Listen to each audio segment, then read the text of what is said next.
everyone. Hello. We're nearly, guys. We're nearly Friday. Thank God. Wrong button. What am I doing? And we're live. And we're live again for a second time.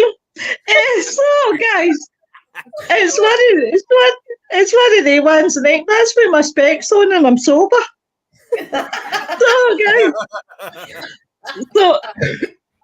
So tonight, guys, we are doing Autism Awareness. Now, I'm going to start this a wee bit differently tonight, and I'm going to start by saying this.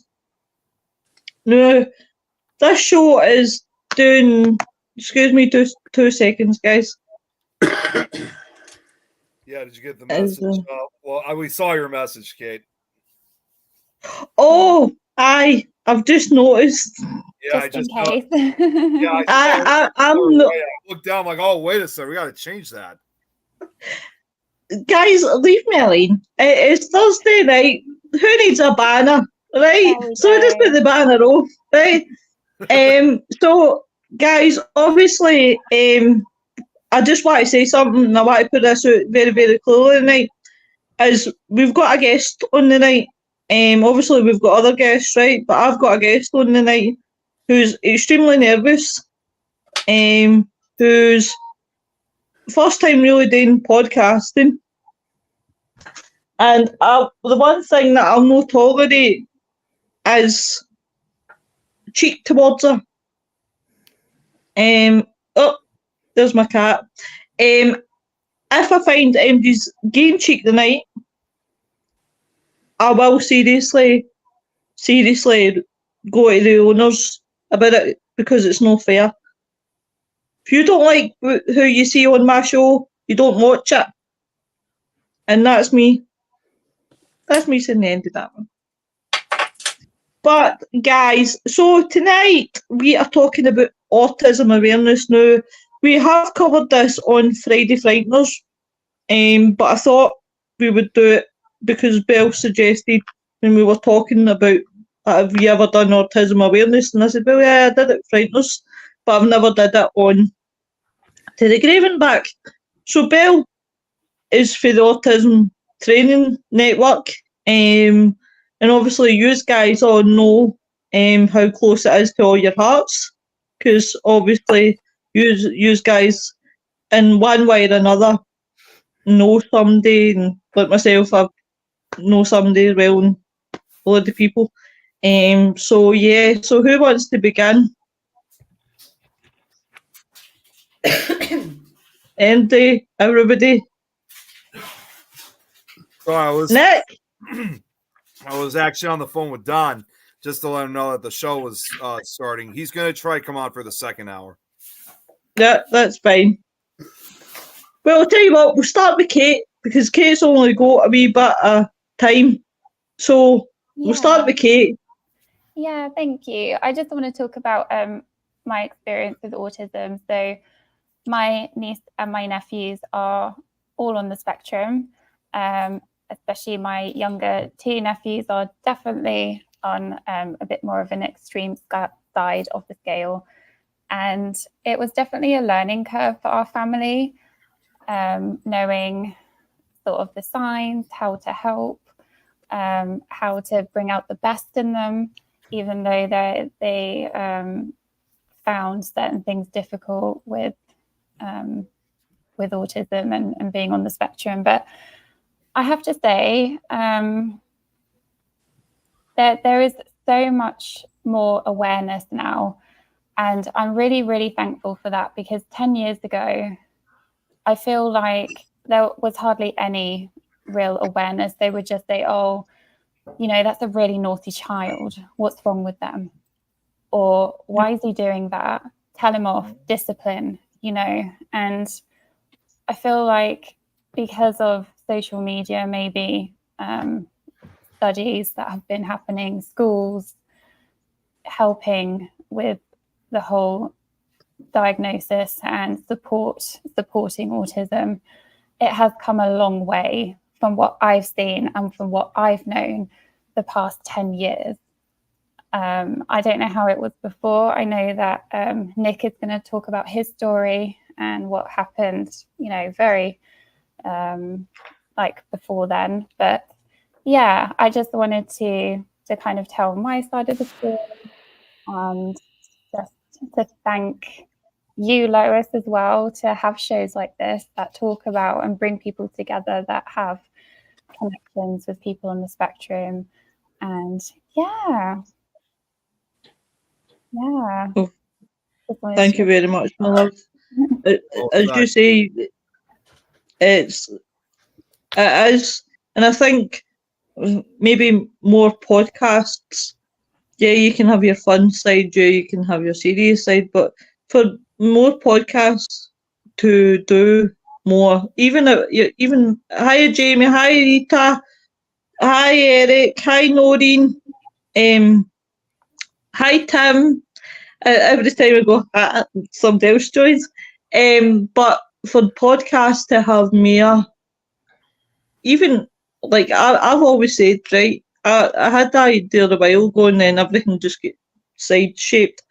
But at least once a month, doing some sort of awareness. And I think even if like other podcasters would start doing that, that would make a bit of a difference as well, because there is obviously a Pickle Tom. Pickle Tom.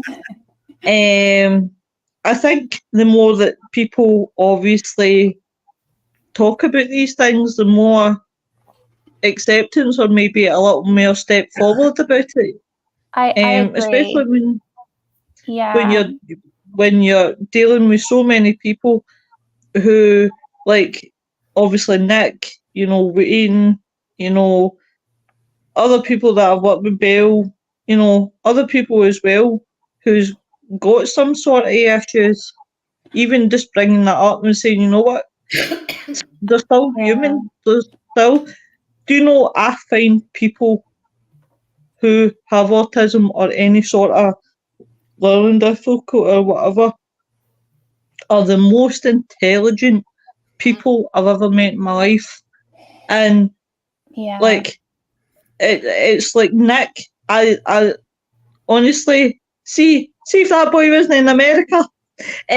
But it's the fact that, take Nick, Wayne for prime example. I sit and I admire the two of them. It's like sitting there with my eyes and my tongue nearly rolling out, because the dates they can hit out with, the events, the way they speak about them, and I'm like, I can't even remember what I did last week, boys, and you're spouting something that happened in 1950 or something. My nephew is high functioning, and like honestly, he can tell you every fact about natural disasters, Titanic. Yeah. Also, my other nephew on the spectrum, like they just retain facts and information once they have that passion for something. It's just really controlling that passion and channeling it really, into what drives them and motivates them, and not into things that might hurt them or cause them to have certain meltdowns and things. And I also have to say that I feel like the most important thing is acceptance. So I was at the park the other day, and I do notice once you have people on the spectrum in your life, you can recognize them immediately. It's like, okay, he's clearly on the spectrum, and it's acceptance. And he was climbing up to the top of the tower in this playground thing, and he was about to jump off because he clearly didn't care about the consequences. He just had an idea in his head, I'm going to climb to the tower and I'm going to jump off and see what happens. The mum, bless her, she was in hysterics, and she was just like, get down. And I said to her, do you want me to climb up and get him? She was like, no, just leave him. I was like, okay, no problem. There was a lot of parents that were probably bitching about this mum. Oh my goodness, what a terribly behaved boy. Why is he doing that? That's dangerous, all the rest of it. And then there's probably, other people in me that understand when she said he's on the spectrum, he has autism. Okay, no worries, just let us know how we can help. And I think that is the most important thing that you can do in society, is accept everybody for who they are and be kind and help them. So, mic drop, that's the end. Kate for the next president in America. You're going in the White House, little young lady. But I must admit that I'm going to be really honest from a carer's point of view. I used to do caring. I did caring for 18 years. And when I first knew I wanted to do caring, it was when I was 12. Didn't know what caring. I'll give you a laugh. Reflection, I shouldn't have said it, but never mind. But I said that I never wanted to wipe all bastards' arses. And that was when I was 12. But that's what I ended up doing. But anyway, I love my job. Well, loved it. And I went and did a day in an autistic school, and it was dealing with the most severe. And I came out in tears, literally crying my eyes out, because I thought, wow, that takes somebody extra special to do that job. And I really, really do admire people who do that job. Now, I didn't really come into contact with somebody after that until really the last year up the stair moved, who used to stay above me, the one that I've got now, but the one beforehand. And her daughter is badly autistic, and I mean really badly, God love her. And she had no fear, like you say, Kate, right? So she's up on the table and she just goes, whoom, jumped off, and I went, oh! And I went to grab her, like, oh! And Michelle says, don't, she'll be fine. And it took me a while to get used to. And the sweetest thing was, she used to call me Dad. Dad, Dad, Dad. And I would just, hi, I'm your dad. And if I do post her any birthday messages, I'll say for your old dad. Because that's what she would hang with, because I was there day in, day out with her. And she used to use my trampoline. I used to have a trampoline at the back door, but unfortunately in the weather it broke after it broke my neighbour's fence. But she used to go on the trampoline and she used to bounce up and down, and I used to think, Ken, you're going to space when you keep bouncing up doing that high. But she really opened up my eyes, and she really melted my heart, because it was a case of where I shot myself, because I would be feared in case, what if I didn't do something right? What if I turned away for 2 minutes and they're hurting themselves? That's why another reason why when they go into it, because I'm a very sensitive person. Nobody laugh, by the way. I'm a sensitive person. Believe it, Belle, I seen that out of the corner of my head. I seen her laughing. I'm a very sensitive person. Oh, I can hear shouting for the bedroom.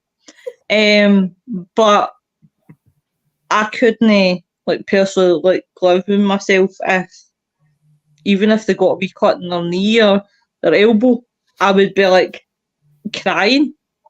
But no, it takes somebody extra special, definitely, to do that job. And I know Lynn does that job, and I know Belle has a business. I'm going to quickly go through the comments. Hey, Rena. Hey, Rita. Tom says, I found that those on the spectrum tend to have one of the most intelligent. Right, come on, Nick, maybe your big word. Proficiency that go beyond the something they excel in. So those in the spectrum are extremely smart people. Those who are otherwise are just uneducated in the subject, and you find that. I've known many people in the spectrum, all awesome people. Some of my best friends are. I wanted to reply to Tom. Sorry, honey. Sorry, I just wanted to reply to Tom, like, really quickly. So their intellectual proficiency is definitely so interesting, like neurodiverse and all of that. It's just so incredibly interesting. And I just, there's still ongoing studies. They're studying it. They're doing all these research and everything. I do want them. This is my point of view. This is my opinion. I often wonder, is it human evolution? Is it this really? Sorry, my daughter is. No, you're fine. Talking. Hello, cutie. I often, okay, 1 second. I often wonder if it is like human evolution, in that respect, because nobody really knows what causes this, what's going on. Is it environmental? Is it this? Is it that? Or is it just evolution that we're getting these super intelligent beings? And I'll leave it there because my daughter's shouting poo poo. No, listen, it's fine. Kate is right, because physically human evolution can't expand any further. Well, and it's funny. Human beings. So the only thing that can expand is the brain side of things, how we think and how we react to things. And when we only use a third of our brain, what's the other 2/3 for? And this is the extra space for the next step of evolution. Yeah. And I got to. When you look at everybody, most people born after a certain time, most people are autistic one way or another. They come underneath that umbrella. Yeah. And it's and like Kate says, some children excel at certain things. My son Ethan has got high functioning autism, and he's one of the most cleverest kids I've ever known. Yeah. But it turns out, because of the way he is, my mum saw how I was, and I've gone undiagnosed because I was born in 1974. Autism wasn't a thing till 1984. So I was just told, oh, he's hyperactive, cut down on the chocolate, get him to run round the field. And it was just me being generally misbehaving, and not the fact that I had high functioning autism, because it wasn't recognised then. Now it's been recognised. There are things that can be done to help that child enhance his abilities around the situation. And it's working for him. Well, Wayne, you're right. It wasn't recognised. Now, one of my relatives, I'm not saying relatives because they won't want me to mention names. He's now a grown man. He's 45 years old. He was my second child. And when he was 3 years old, horrendous. So I had two little boys, 15 months between them, and he was the second one. It was horrendous. I had a hell of a time with them, and I just thought they were naughty kids. But the youngest one got worse and worse and worse all through his life. I took him to try to get him help. They couldn't find out what was wrong with him. So he was born in 78. Right. So by the time 83, 84 come, I was told by one of the head health visitors around here that they can't do anything for him. They can't help him. The best thing for me to do is take him to church and hope that, and pray to God that God helps him. That's the only help I was given. Yeah. Because it was not diagnosed. He was a naughty child. It wasn't naughty. It wasn't naughty at all. It was just something wrong. Going forward now, 40 odd years, he's just been diagnosed. Yeah. But I've worked in autism. I'm not now. I work in another job, but it's helped me learn. Oh, sorry, Lynn. I thought you were still in it, darling, and I'm saying it's sort of it's helped me with the kind of medical work I do now in care. Well, I worked in it for 7 years, and when I went in there, do you know, I was recognising so much stuff. I was seeing all this stuff playing out, and I could see it going on in my own life, and I was stuck. I didn't know what to do, and I thought, no, it can't be. So anyway, so we had him checked. Yeah, it was. But that's helped. I would say that settled him down in himself. He's like a normal guy, but not. He's an absolutely fantastic musician. Unbelievable. Amazing. Very intelligent. But I've also got a grandchild, same. Grandchild's the same. And I used to say to my daughter, oh, You know, it's like watching the other one. They're just the same. There's no difference between just. But it is what it is. I do find they're very intelligent, they're very knowledgeable. They could, where knowledge is concerned, they can blow you off the face of the earth, is what these people know. Amazing people, caring, loving. But there is the other side of it. But they're not saying they're not caring and loving, just that they can't control their emotions. It's about controlling themselves. But to them, that's quite normal. It's normal. It's us that's not. It's us that's not normal. Yeah, No, it's not us. I also think it questions society, like how we think, like just rules in society. Like, why is it like that? Why do we have to be like this? Why do we have to abide by certain rules that probably don't make sense, or social cues and stuff like that? So it does really open your mind as well as to kind of the weaknesses in society. Like, why is it like that? And yeah, it blows your mind. Got to respond. Well, I wanted to also say earlier, Kate, it's funny you brought up about human evolution, because I was just actually thinking that, and I was thinking of somebody who said the same thing. And just the fact that you said that just blew my mind, because that's something that I really truly believe is a new step. Because if you go back in the last, 50, 60 years or so, prior, as far back as the 1960s and earlier, you only saw a case of maybe like between 1 to 10, or depending where you are, maybe 15 at the most, of people that may have actually been diagnosed with either autism or Asperger's. Now you look 50, 60 years later, and now it's like that number has doubled, quadrupled that number.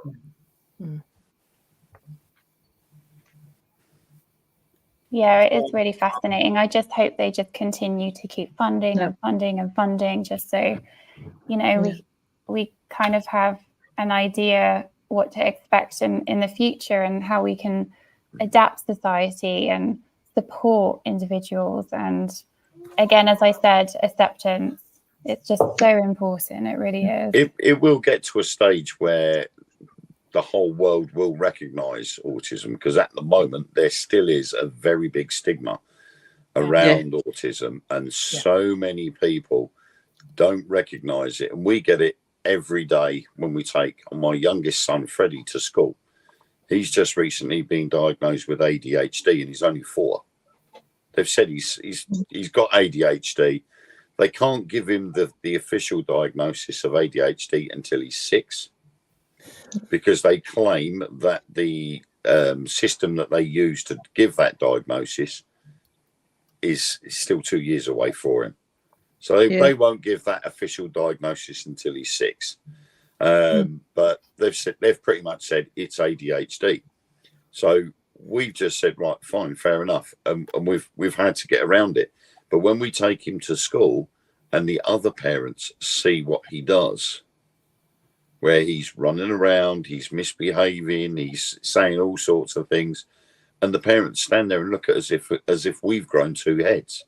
And we're like, you don't understand that is what Freddie is. That is Freddie.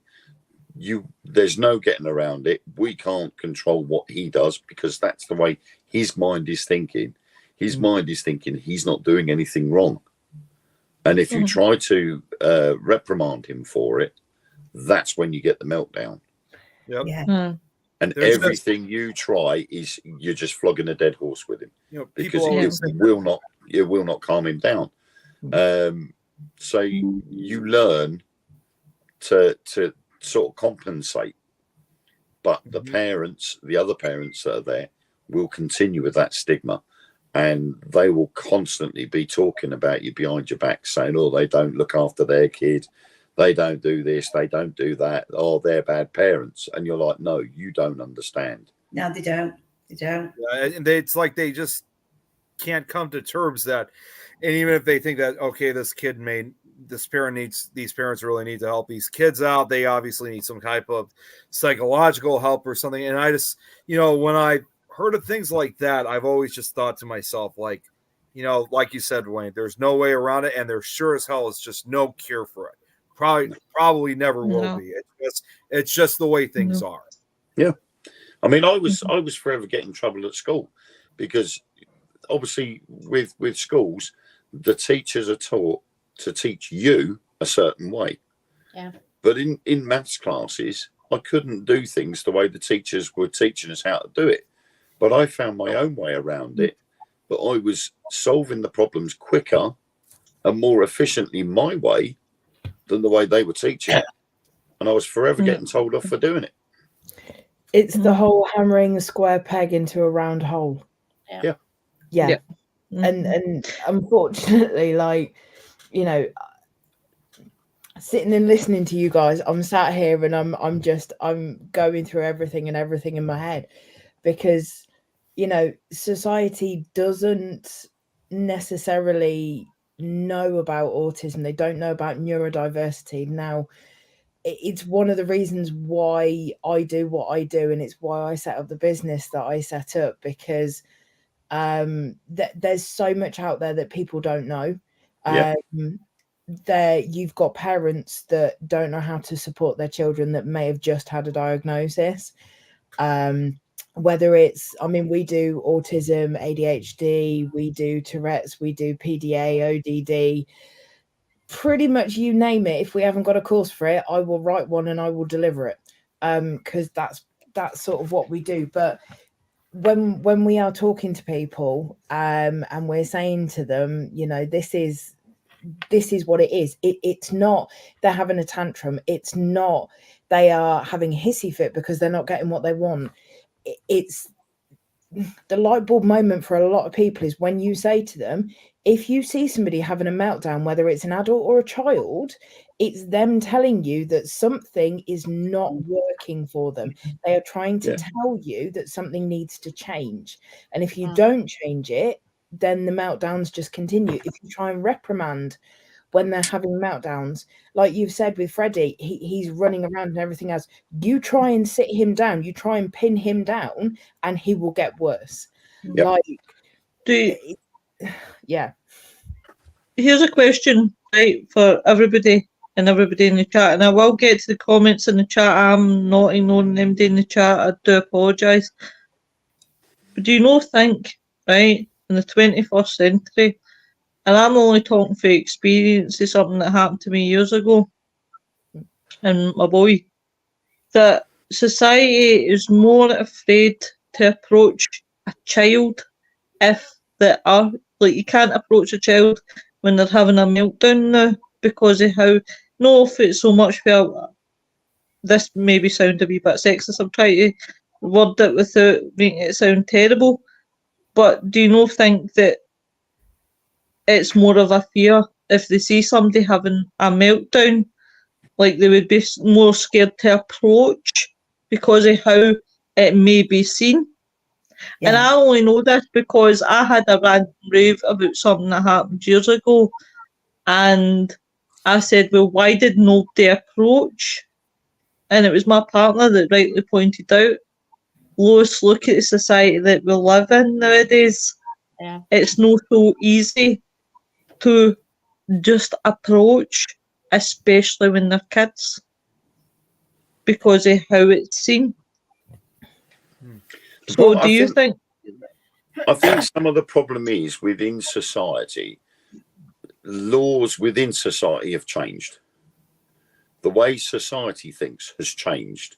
And we're spending so much time now worrying about pleasing minorities and turning them into majorities. We're changing laws so that you can't do certain things in a certain way. They're talking about, and I don't condone this because I can't stand the thought of it, but smacking a child to discipline them. Now, when I was little, if I misbehaved, I got a smack round the bum. And that brought me around very quick.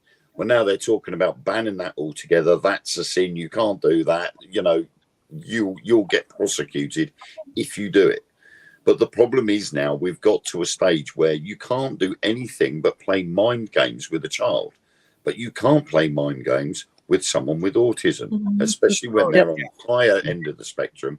Mind games will not work because they're the ones that will be playing the mind games with you as a result. Yeah. So society itself has changed completely.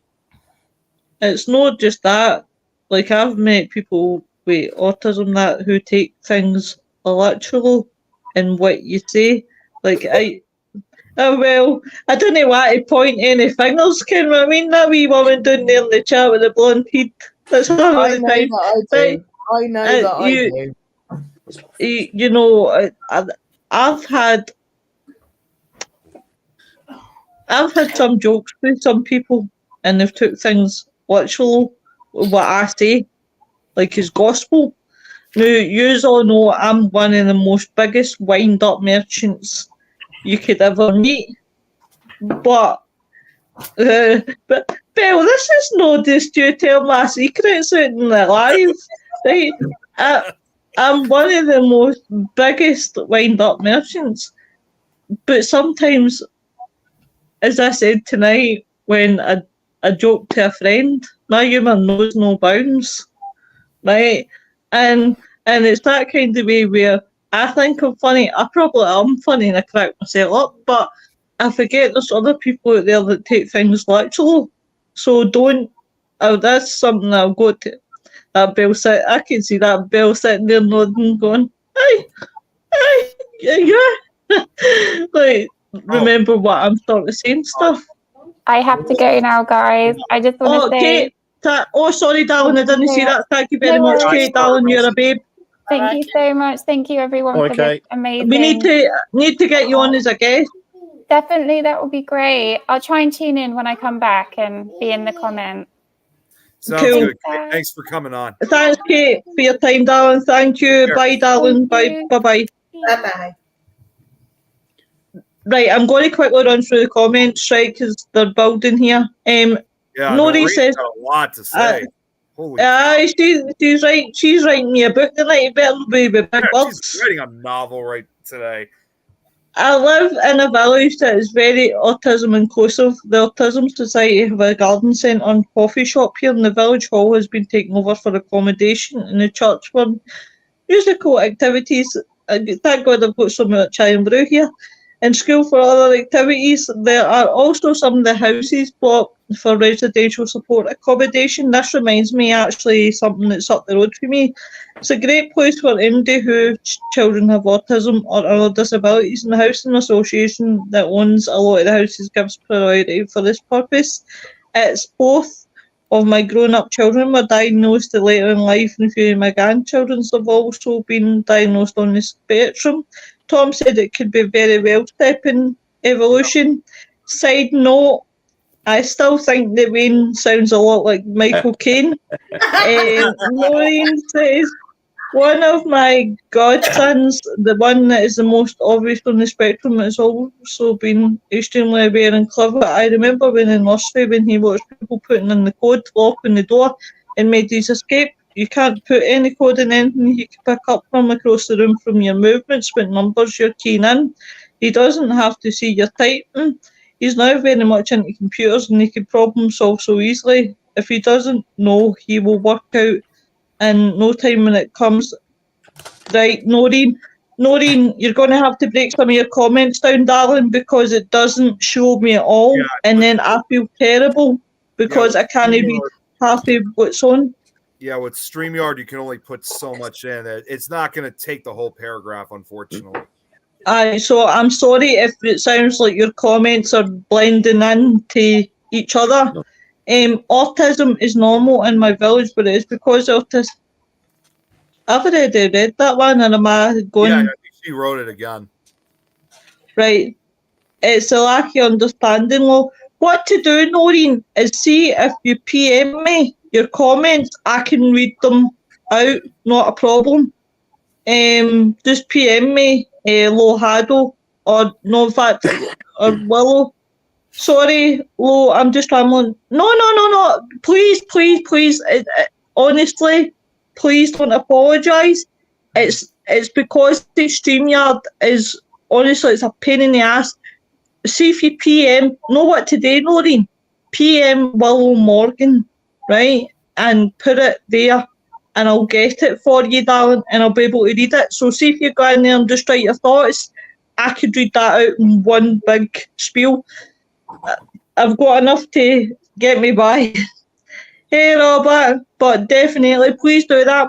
Noreen, please reach out, because it's one of these awarenesses. See, if you have got a big, long thing and it is you're passionate about it, please do put it in the comments, because Noreen's actually reminded me a wee place that's no far from me that does the exact same, and it's like, it's basically like as Noreen describes, no problem, don't worry. But we have something like that as well. It's a wee village, and it allows like people with autism, and it's for basically only them, and I think that's great for things like that. Joe, Nettie, Belle, I know you've had no much to say. Is there anything you all want to chime in? Yeah, I mean, from my interaction with a child with autism, we're going back a long time, and you know, it's terrible that nothing was ever seen at that time. They were just totally ignored, trying to fit him in a box that they just do not fit in. They're gonna blow. Yep. And it takes them to adulthood sometimes, you know, to get that diagnosis, which is absolutely crazy. I know, and it's difficult as well, because they've proved that it takes a lot longer and is a lot harder for an adult to get a diagnosis with autism than it does a child. And you have to go private as an adult a lot of the time, because you get with the GPs, the one thing, because like I do run the Autism Training Network. I'm actually a autism and ADHD assessor as well. I set up my own private business to be able to do that. I've got a team of psychologists that I work with that do the assessments, because you go to a GP as an adult and say, I think I have autism, I would like to get tested. And they were like, well, you survived until now. Why do you need it? Yeah, they do. We've been lucky. My GP will do it. Mine wouldn't, so I had to pay private 4 years ago. Yeah, my partner Ellen, she's been told that she's got suspected autism, and so she said, right, is it possible for me to be tested for it? And they've started all the preliminary tests. But I think the worst part for me was they're saying that I got high functioning autism, and I'm like, I'm 49 years old. I've got my way around things. Yeah. So all the things that I've led up to leaving school, I dealt with. I left school. I worked as a zookeeper for a year. I then joined the Royal Air Force. I was then made redundant from the Royal Air Force, courtesy of certain group of people in the continent. But then I literally went from one place to another, doing different jobs, learning different things. And I'm now at a stage of my life where I've got 2 degrees, one with Oxford, one with Cambridge. There you go. All because of my ability to remember the information. Apparently, according to, bless him, he's passed away now, but he used to be a professor of American history at Essex University. And according to him, the qualifications I've got me 26 letters after my name. And I'm like, I'm not interested in letters after my name. I don't care. I've got all these degrees, yes, but I don't care. My information has become pivotal with bringing up my children, because I've been able to give out the knowledge that I've learned onto my kids. And as a result, Freddie, at the age of 1, was able to tell us all the planets in order, Mercury all the way through, and he even knew that Pluto was down categorized and turned into a dwarf planet. You know, and that to me was gold dust. But the biggest issue I've found is deniability. Parents that deny the fact their child has a problem. And when Ethan was diagnosed, well, suspected of having it when it was seen at the age of 2, his grandparents on my ex-wife's side, they ain't got autism. He's not autistic. And it took best part of 9 years for them to accept the fact that he had high functioning autism. But now we've got the problem with him that he's got problems with his hips, and he's now got to have a hip replacement sort of near Christmas time. He's only 15 and he's got to have a hip replacement. And when we were talking to one of the autism people, they turned around and said that there are a lot of children that not only do they have autism, they get other medical problems as well. Yeah. And There's a lot of rheumatoid comorbidities. arthritis is one of them that's Yeah. just come up with him. Yeah. It's And the arthritis it's- is normally onset with the hypermobility. So a Yeah. lot of Hypermobility. have the hypermobility, Yeah. What which then puts them what at a made it weakness. worse? What made it worse was Very painful, isn't it, Belle? the ex in-laws who said he hasn't got autism and didn't really care much about him until all this business with his hips started. They didn't care about him. They didn't pay any attention to him. They didn't really notice he was there. And then all of a sudden, as soon as he had problems with his hip, it was, oh, we care about him so much. It's And I'm something like, physical. you spent all Because this it's time physical. saying he hasn't got a problem, and Yeah. now he's got a physical problem that you can see. You're all concerned about it. It's what you can see, isn't it? And People it's- don't understand. If you've got a disability, Yeah. you can't always see it's there. It could be a mental one. You wouldn't know. You wouldn't know. I wouldn't. But the problem you see was because Ethan had pale skin and fair hair, when me and his mum split up, he was constantly calling social services saying I was mistreating him because he was anemic. And I'm like, oh, he's pale skinned and fair haired.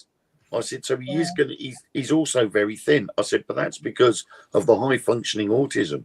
He wakes up at 5 o'clock in the morning and he's constantly on the go till 10 o'clock at night. Yeah. And which is exactly the same as myself. I was very skinny as a kid. And it wasn't until I got into my late 20s that I started to fill out. And now I've struggled to control my weight, but I don't care about that. Now I've got other health issues that have arisen where I've now got to lose the weight. But because of a spinal injury, I can't go to a gym. So I just have to do light exercise, but lots of it. So it's a way of finding around things. And when people deny that it exists, that annoys me because, I mean, I did a level 2 autism awareness course. And I looked at things and I'm like, do you know what? This is so right. This is spot on with my kids and myself. And do I bother going for a diagnosis myself? My mum said, well, I would. And I said, well, what's it going to prove? You know, at 49 years old, I go to the doctors and say, look, I want to be tested for high functioning autism. And they start the ball rolling. The only difference it's going to make is I'll be able to claim PIP. That's it. Not just that. You look at healthcare nowadays, how long it takes to diagnose. Time you get that diagnosed, you'll be touching 60. Yeah. I'd still be able to claim PIP. Oh well, that's very, very true. Get me blue badge. Joe, what you like, man? Joe, Belle, Joe, we've not really heard from Joe tonight. Joe. You know, first I want to say I was a lot like Wayne in school. You know, I did math pretty much in my head. I could solve the problem that quick. And I remember getting into an argument with the algebra teacher in high school because she disrupted. See, we were taking driver's ed and my turn, and because of my birth date and all that, I had to take behind the wheel during the summer. So this algebra teacher during summer school tried to disrupt that, and we got into a fight about it. And he decided to flunk me because I wasn't showing my work. Well, I got the answers correct, didn't I? Well, yeah, you cheated. No, I didn't. But now that aside, the whole thing with autism, and that's why I was keeping quiet. I was listening more than anything else. I have a cousin, and his 3 daughters are all autistic, and one can barely function. Okay, she's that bad. She only goes around, she can say hello. That's it. Okay, and she'll keep saying that to you. Okay, until you say it back to her. Okay, and then that's it. The other two are pretty high functioning. But here's the kicker. When I got married the first time, my wife had a daughter already.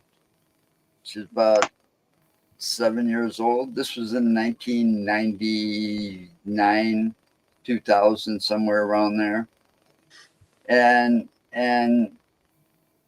every time I noticed that she was diagnosed, according to her mom at the time, as ADHD.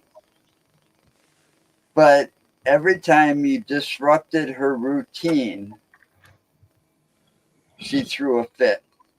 No matter where you were. Okay, like she'd say her bedtime's not until this, and it's not her, and so if you're like want to put, nope, it doesn't work putting her to bed early. It's got to be that time. Eating certain things on certain days sometimes, doing a certain routine in the morning. If you disrupt those routines, she'd throw a fit. Now, I kept noticing this because, like I said, my cousins they're on either end of the spectrum. And I kept noticing this, and I'm going, I told my wife at the time, you need to get her detoxed and read, she's been misdiagnosed. You got to get her, detoxed and get her re-diagnosed and on the proper medicine. Nope. This caused a big fight. Needless to say, it ended in a divorce. Oh, God. Okay. Oh, Jesus Christ. Because every time she called the cops were called, I was getting the blame for it.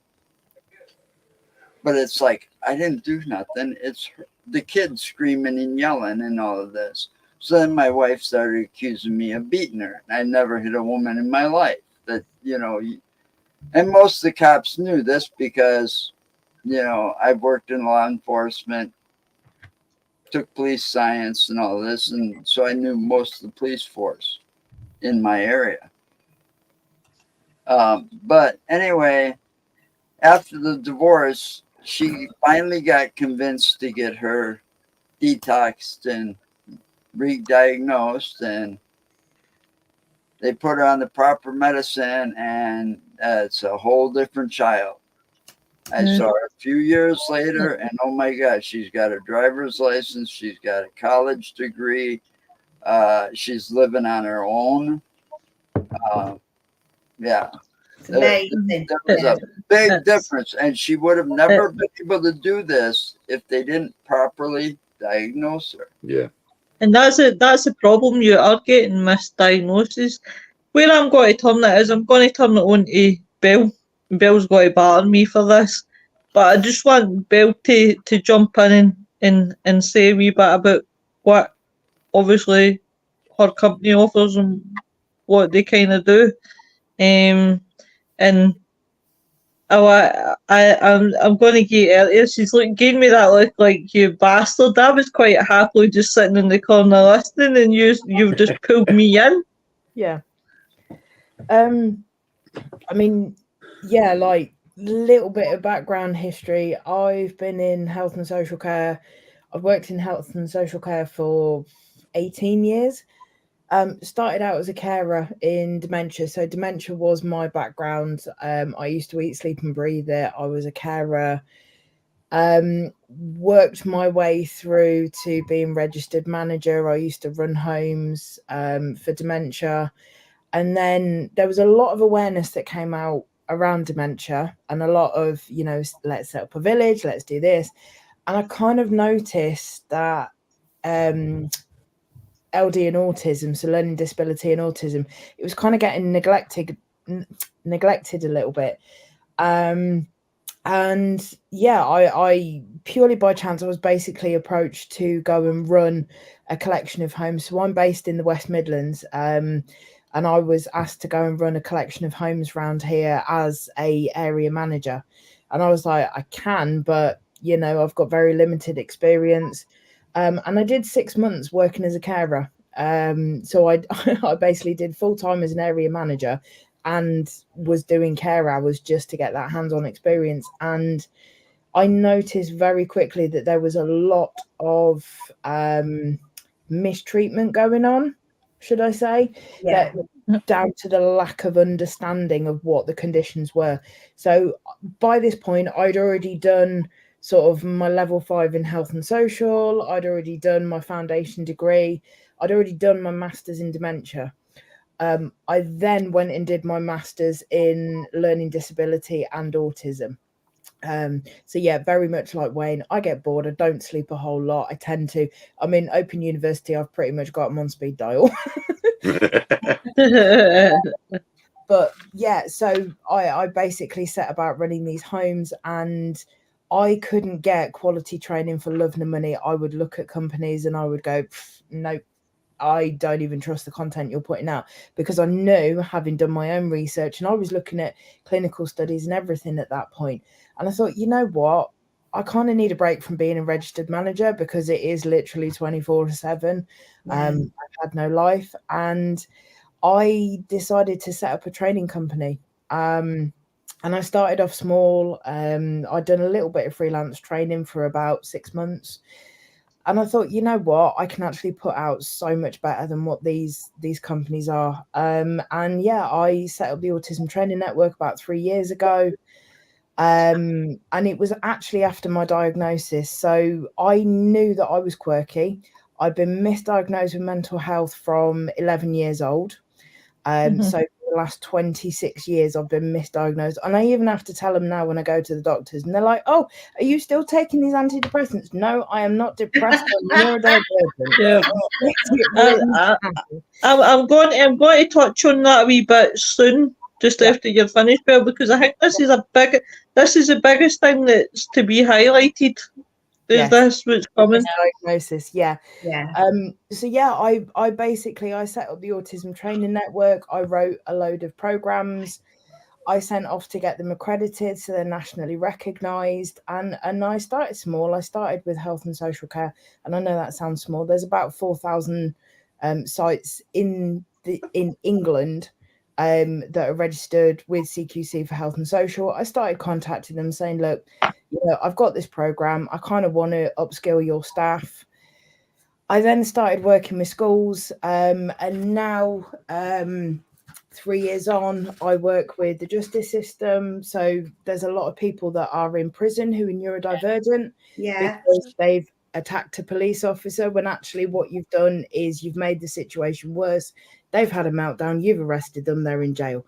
It's a bugbear of mine. I'm still working through that. I work with schools. Schools are the biggest, the most difficult ones, because what you get from head teachers is, we've got a Senko department, we don't need you. You talk to the Senkos and they go, oh my God, yes, we need you. Head teachers will not sign off for training. But yeah, I run parenting workshops. I do lunchtime webinars, so you can literally sit and eat your lunch and hear me talk about pretty much anything. And then obviously I've got sort of the assessment side, where I actually do a lot more assessments with adults than I do with children. You know, I've got my degree in psychology, so I do some of the assessments. I also manage my psychologists. I've got prescribers. I've got everybody. In a nutshell, to round me off, I'm literally one woman trying to change the world about neurodiversity, because I'm sick of seeing so much mistreatment and so many people that don't understand. And it breaks my heart every day that I have to see people not being fully understood, because for so long I was misunderstood. You know, I was diagnosed after my parents had died, so they never got to know what was actually wrong with me, because, you know, I was just weird. I was quirky. I was, you know, I was a problem child.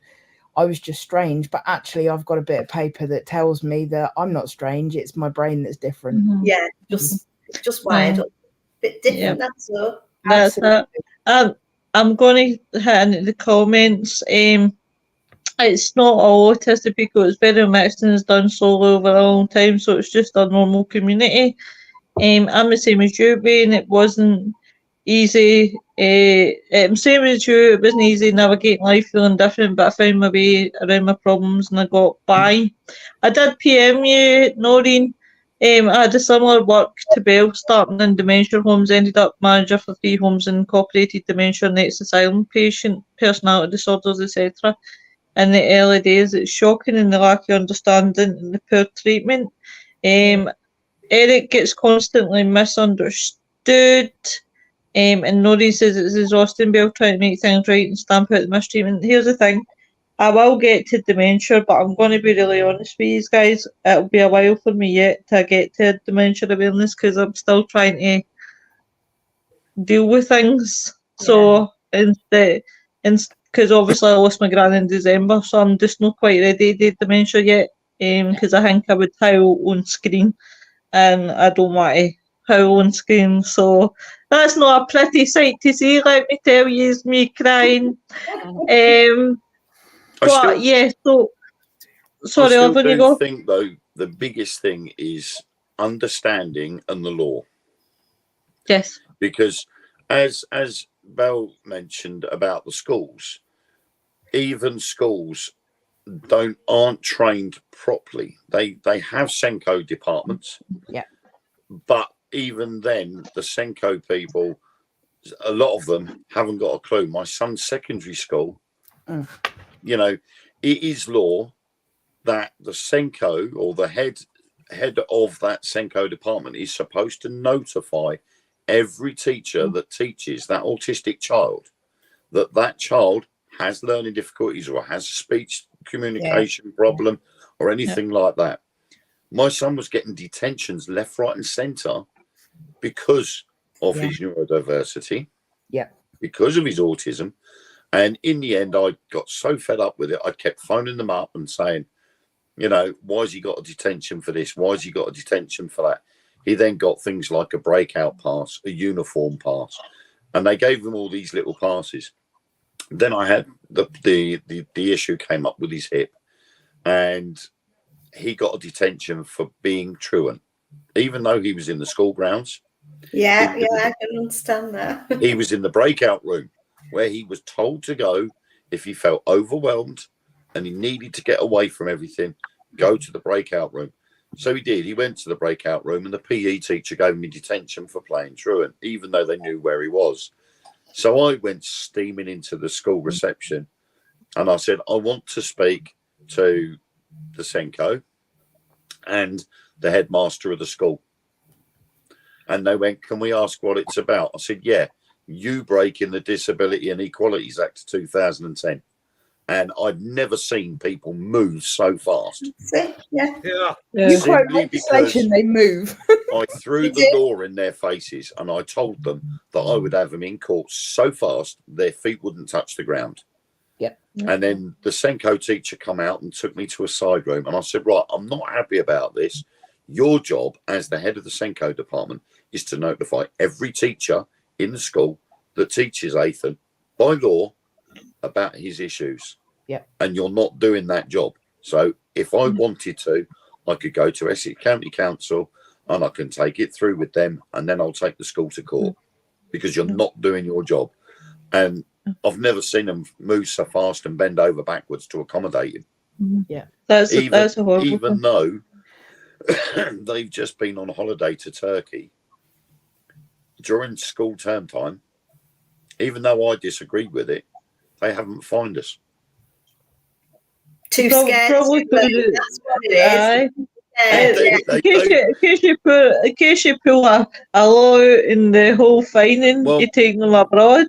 They know not to rattle my cage because I know more than they do, and they don't like it. No. But they also know that my dad hasn't been well lately, and he lives in Greece.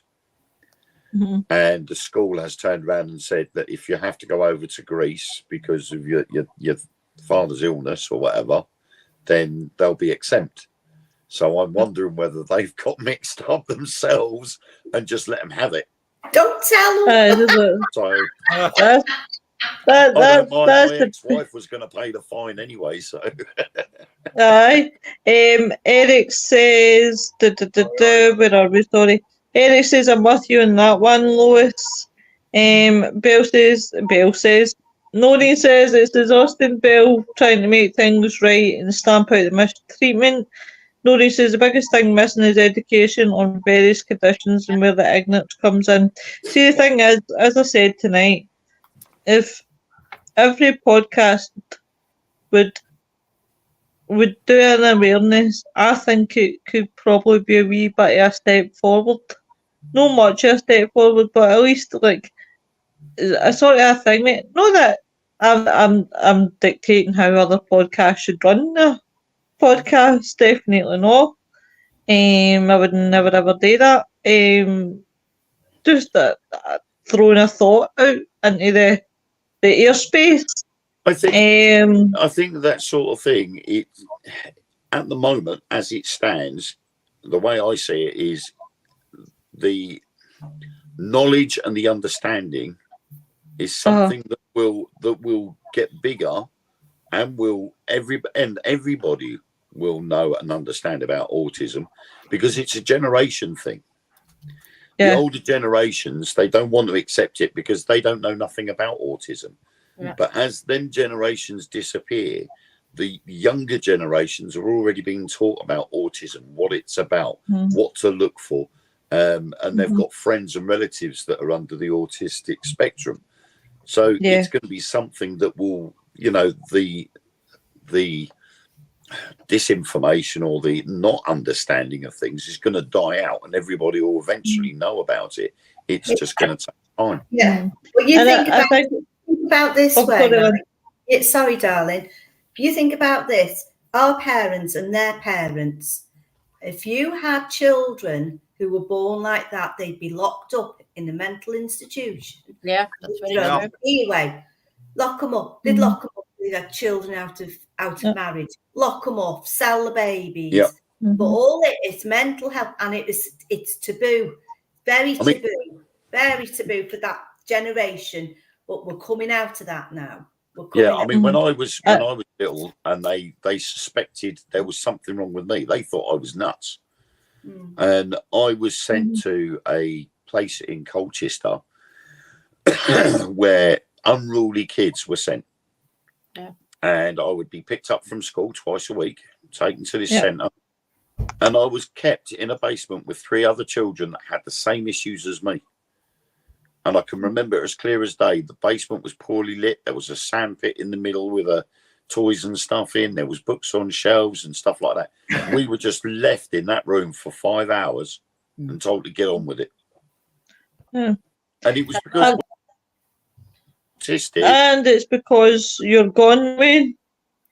No, I'm down the bottom now. Hello. Joe, you're in the middle. We're going to fuss over the top of you, Joe. You lucky ducky. See, I'm holding everybody's weight. Hang on. Careful, you get a hernia. Wait. Of course, all four of us were the same. We were all under the autistic spectrum, but because autism wasn't a thing then, nobody knew what they were looking at. We were just unruly kids. So I know what. Let's stick them in this cellar for a couple of hours a week. And that made me calm them down. Yeah.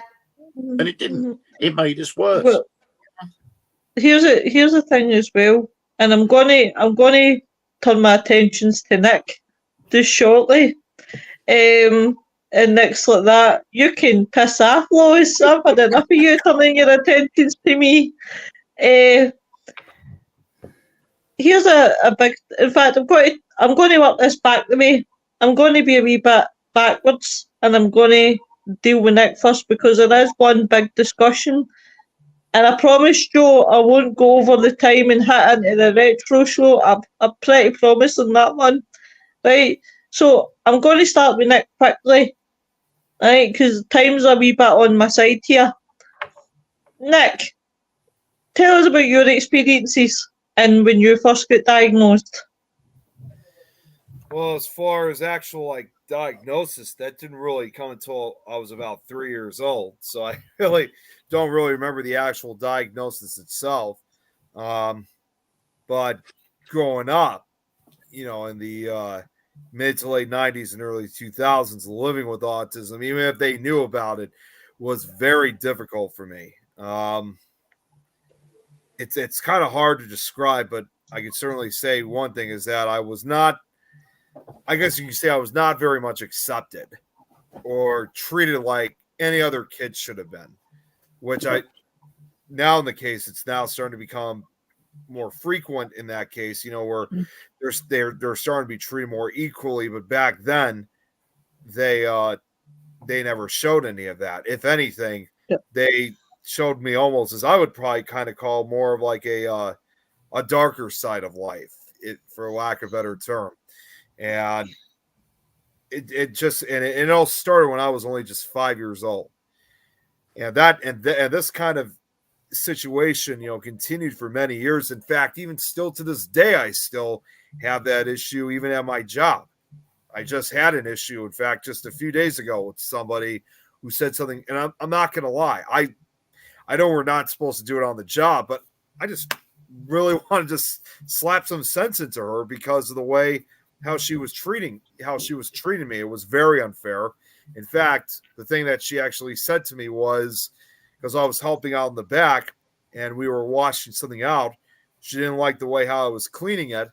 And I don't remember most of what she said, but the one part that really pushed it over the edge for me was where she says, "You know nothing. You know nothing." Some people are just, I think in today's society, some people are really damn fucking horrible. Really, really horrible. And they really, really, really drive me nuts. And some of the things that You should have say. told her, Nick. You should have told her. You should have looked at her straight in the eye and told her, well, you don't like the way I'm doing it, then you do it. Well, there are laws.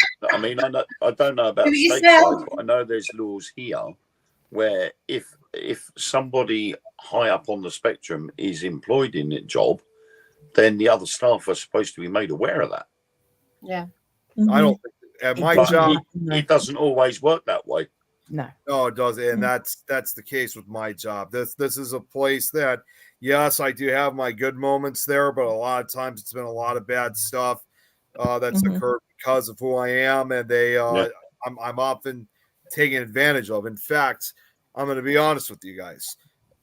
Lois Wayne, you guys have already met her. My niece, I've even told my sister, even though she doesn't have it, have autism, I said, whatever you do, when she turns 16 and older, do not have her go to this place, because they manipulate. They try to make, I mean, it's really one of those kind of jobs where, I mean, regardless if you have autism or not, it's literally one of those places where they say to you that you work here, you're going to be treated nice, you're going to have a loving family, they're going to treat, you know, you're going to have all this love and respect. And that I can tell you right now from where I work, it is not like anything at all like that. A lot of times they often, especially in my situation, they yell at you, vocally beat you for most minor infractions. And it's just basically a part of way of life for them. And it's obviously a pleasure to them as well. And surprise, surprise, Nick, your manager is on the chat. Hi. You know what? Nick is in tomorrow. I have no job. Lois, can I come and stay with you? No problem, bro. Bring your stuff.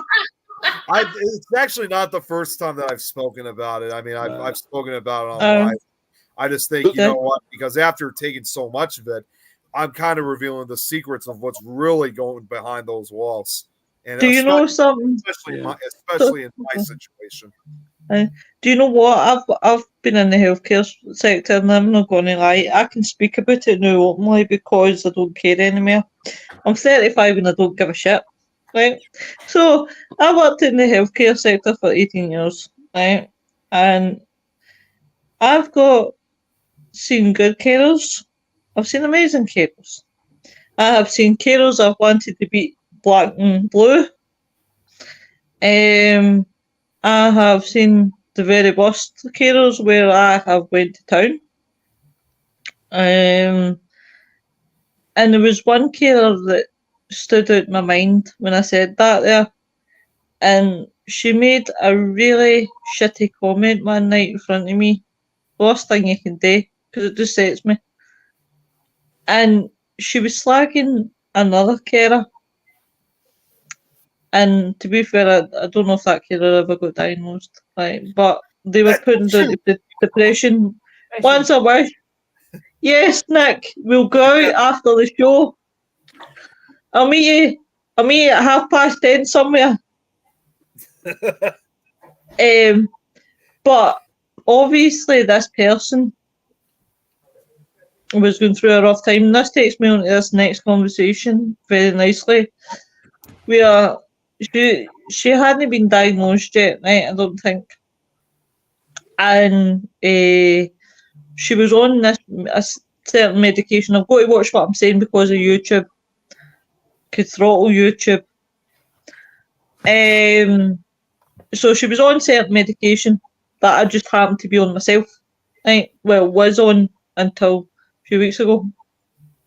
And she said she's basically like she's just like the elderly. Imagine taking the same medication as what the elderly gets, right? So I can't really say the medication name or anything, right? So you've got to be careful how I'm wording this. And that I seen a red light to that because I thought, how dare you? So I ripped her a U-1. Wasn't very pleasant what I said. I may have thrown a few C's and B's and A's and F's. Definitely F's. For what I can remember. But my wording was more or less translation of how dare you judge somebody that is on medication. That doesn't, just because they're on the same medication as what some of the people we look after, that doesn't mean they can't do their job. That means they could be the best ever. Better than, you couldn't even lace up their shoes. And it's just that assumption of, well, if this person's on this certain YouTube, I really could give you the middle finger right now. Obviously, it's certain medication, then that makes them, like one of the residents. And it's just like, you don't think, what thinking do you have? But here comes the big topic I want to discuss. This will take up a wee bit of time. Is recently I found out, excuse me folks, I do apologise. I found out recently through something that there can be a misdiagnosis, and two of them have been diagnosed with. I can't, again, I'm limited in what I can say because of YouTube. So two of them have been diagnosed right? And I found out that people back then were getting diagnosed with these two things, right? Obviously, I'm so sorry, folks, I can't get into the logistics because of UNOB. So, obviously, they could be seen as being either autism or ADHD. And I think to myself, maybe I don't actually have these two things. And I've been told personally, I don't show any traits of having these two things. So it does make me wonder in my head, do I have either one of the two? And that's maybe what the issue's been all my life. Hands down, yeah. Just you shut up, you. Just you leave me alone with my... Listen, I'm dead fidgety when I'm on live. You see all horns, you see pens flying about. At one point, you actually see the can nearly going down my throat. But Bill, steady on. That nigger. But you, 2 seconds. Oh, thank you very much, my darling. Thank you. Take care. Thanks, Joe. See you later, well. Good seeing you.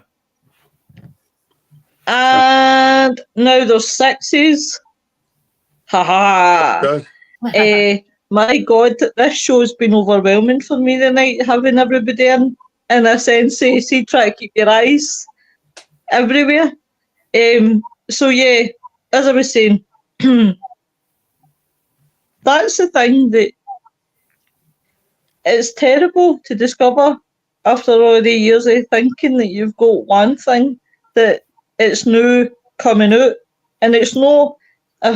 Again, I've got to watch what I'm saying, but it's coming out for the high honchos that there's been a lot of misdiagnosis and its connections with it could actually be turning out to be either autism or ADHD.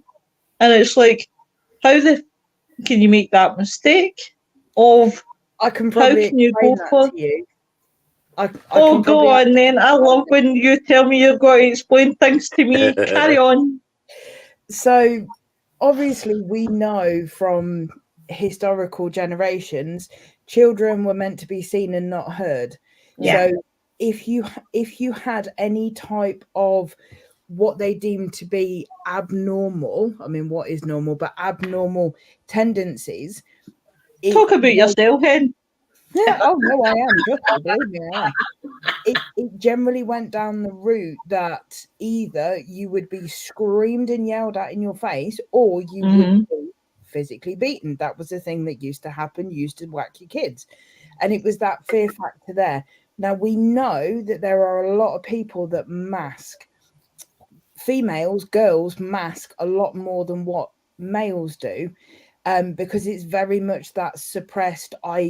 I'm seeing how that person's behaving and I need to copy what they're doing because they're not getting yelled at and they're not getting smacked.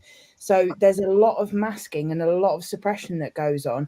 And people have developed their own coping mechanisms over time, whether that's, substances, whether that's adrenaline activities, whatever it might be that you do to self-regulate yourself that helps you to mask. Now, what we're starting to do is when people mask and they suppress it down to a point, they can't actually unmask. They don't know who they are when they're not imitating somebody else. But the longer that goes on, the more that actually affects you mentally. So not only have you got the potential autism and or ADHD side going on, but you're now actually battling with, but I don't want to feel this way, but I am feeling this way. So then you've got those chemical imbalances that we know occur in certain conditions that we can't talk about. And you trot off to the doctors and they go, oh, okay, yeah, no, that's absolutely fine. We've got something that will fix that. Take it once a day. Yeah. This is what we're finding now, is that a lot of people are being misdiagnosed because of that suppression, and it is a generational thing. We're seeing a lot more adults that are coming through now for assessment and actually getting that positive diagnosis of autism and or ADHD.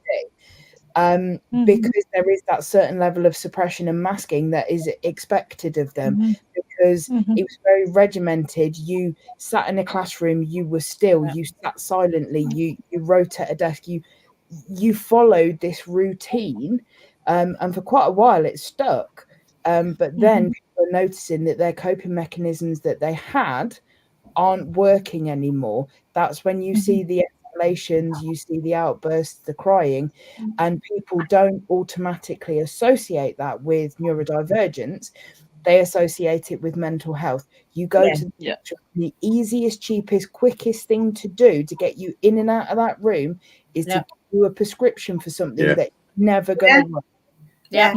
Oh no, I can totally sympathise, and That's as well, as well, I mean, I can openly speak about this even in my podcast. I openly speak about things. I really don't think they really should thing me, but I hear what you're saying about us females masking things.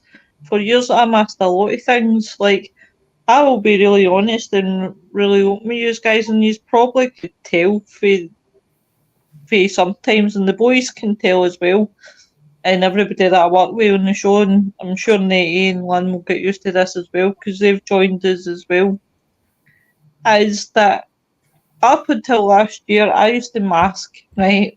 See if I was ever asked to read something, I would mask it, or I would miss, like, there's certain words, and I can laugh now about it, There's certain words that I can't say worth anything. I do try, but I just can't get it to come out, right? And when I did my college course at counselling, I took the biggest step in my life, and that was obviously going and getting help, right? And I said, look, I can't get ideas to paper, right? See if you told me, right, Lois, you need to write I don't know, an essay about how to do ghost hunting, right? That would knock me off my way, because I wouldn't know how to, and I wouldn't know where to start to get the words out. What would be coming out what's in my head to what comes out my mouth is entirely two different things, as everybody knows. So I went through one of the chartered psychologist things, right? And I got the results back, which really shocked me. And basically came out that I was slow and I was dyslexic. And in a way, I kind of already knew that, because obviously when I was asked to read anything, it could be a case of I would miss out words, or what I used to do in the shows back then, because I used to mumble the comments.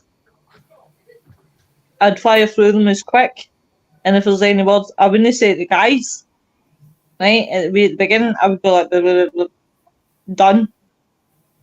And the person on the other watching it would probably go, holy shit, what she said? But I feel more comfortable now there. I can reach out to Nick, Wayne, or MD to say, I don't know what that word is, but can you guys tell me what that word is? Yeah. And I feel more comfortable now where and it shocked my dad, because my dad didn't know I couldn't read or anything like that. It was kind of like, oh, I can say some of the words, but see, when it comes to the big long words, there's certain just straight normal words that I can't say, and I'm just like, and do you know what I've been finding, believe it or not, and is when Nick obviously asks people to read about stories, read these stories. Yep. I have a tendency, I can't say no. So I was like, aye, I'll do. And then I was worried about, what if I pick a story? And Nick gave me a list. I think there was 22 or 25 stories, right? Yeah, and I'm looking at these stories and going, what one do I think is the most easiest? And how can you tell by a bloody title if it's going to be easy or not? Okay, what I mean? So I'm thinking, right, I'll have a look. Well, how far back do I want to go so that nobody needs to hear me to near the end? And I must admit, the two stories I've ever did with Nick, it was the last, just the one that I done there for him, that I couldn't say a certain word, and no matter how much I tried, the way I say it, like, I'll give you a laugh, right? And I don't care if he's laugh, because I'm at the point where I laugh about myself is I can't say specific. That's why you'll never hear me say that word. Specific. Yes, I can't say it. Right? So if MD writes that word, I'm like, bastards. Bastards. I can't say that word goddamn word. But I feel comfortable where I can turn to the boys now and say, what does that say? Like, for example, when we did D-Day, or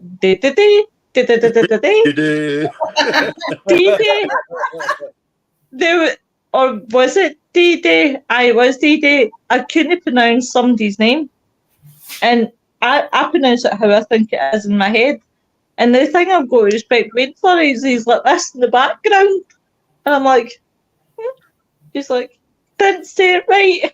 And I'm like, oh, how do you say it? And he'll tell me. We were talking about one of the German officers, and you Yeah. said Romy. You said Romy, and it was Rommel.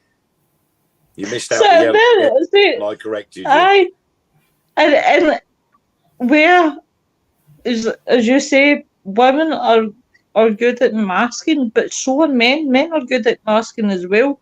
And like I've been to college and I've had many friends, and there's one in particular that I would have never in a million years ever thought there was anything wrong with him. And he said to me, he says, "Yeah, I've got autism." And I looked at him and I'm thinking, wow, I would have never known, because he's had it so well masked. But he says it himself. He used to mask it. He used to really, really hide it. And he would try and no thing me, but if it was such things as change your routine, if it was such things as, things weren't done right, that's when it would come out in him. But he gave me a ticking off, because I said something. We were talking about now over in the UK, they did a TV series which I thought was pretty sweet. Mixed reviews on it, and it was a program called, right, I don't really like the title. I didn't really like the title yet, but I liked watching people going out on dates. But it's a show called The Undateables. Yeah. And, Yeah. and I a lot think of, it's a brilliant show. a lot of people don't like. There used to be a thing about it because of the title, right? But what the show did, this was a UK show, right, Nick? But basically, it's like I don't know if you guys have that's me just being presumptuous that you guys in America don't have a sort of show like this. But it would take people who have learning difficulties. Now, let me just put out something out there. It wasn't just for people with learning difficulties. See if people were like, see this world we live in, you've got to really fucking watch everything that you're saying. It drives me nuts. But if you were like dwarf, I don't know if that's the right terminology you get to use nowadays, but I'll just say it anyway. If there's any complaints tonight, oh well, shit happens. But if it's things like people with like dwarfism, you've got people who may be in wheelchairs because of accidents, people with Tourette's, people with all this different kinds of ways. You could have someone in a wheelchair that was born without the use of their legs, going out on a date with someone with ADHD or Tourette's. Yeah, basically, yeah. I mean, but on the normal Joe blogs, and I thought it was a really, really good show. I really, really liked it, because that was one of the ones where I thought, do you know what? Fucking fair play. And I used to cheer them on. Now, I know that the telly can't hear me, but I used to sit and cheer them on. It showed they were human beings just as much as everybody else. Yeah. So I said I went in and I was speaking about it, and one of the boys who was autistic, he taken quite offence to it. I don't like that show, blah, blah, blah. That just humiliates her. But, right, okay, calm down, chill. It's fine. But anyway, I said something about somebody being on it and them having Asperger's. And my pal says to me, that's not really the term that you use anymore. You're not allowed to use that term. I said, well, if you don't, well, what do you call them? And they said autism is new, but it's which I didn't know. I didn't actually know. You learn every day is that they've put it into one big term, and it's just autism. I didn't know that. I thought, or ASC. We prefer ASC because it's not a disorder; it's a condition. But yeah. Right. I mean, officially on paper, it's ASD because that's what my son's came back as. And I'm like, well, why is it a disorder? Because everything for him is in order. Yeah. So it's not disorder. So it's like you say, Belle, it should be ASC because it's not you know, it's order for him, not disorder. Yeah, Mhm. because Mhm. everything's geared up to the medical model of disability, which Yeah. means that you're labelled as disabled because of the condition you've got, whereas the social Mhm. model of disability, which we're now leaning more towards, is we are disabled by people's perseverance of us.